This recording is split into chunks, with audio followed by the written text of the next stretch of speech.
से ये वादा करती हूँ कि मैं जो आपका नुकसान हुआ है सैलाब की वजह से, मैं आपके घरों में भी होकर आई हूँ। मैंने खुद देखा है कि घर तबाह हो गए हैं, माल में मवेशी जो है वो ख़त्म हो गए हैं, फसलें तबाह हो गई हैं। तो मैं राजनपुर से ये वादा करती हूँ कि मैं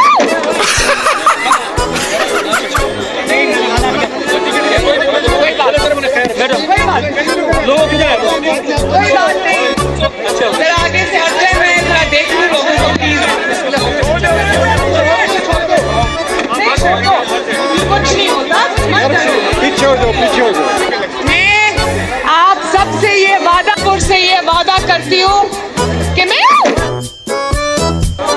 जो आपका नुकसान हुआ है सैलाब की वजह से, मैं आपके घरों में भी होकर आई हूँ। मैंने खुद देखा है कि घर तबाह हो गए हैं, माल में मवेशी जो है वो ख़त्म हो गए हैं, फसलें तबाह हो गई हैं।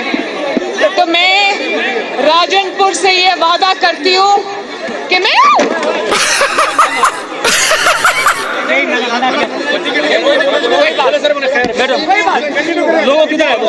कोई बात नहीं, जरा आगे से हट जाए, मैं जरा देख लूँ लोगों को प्लीज।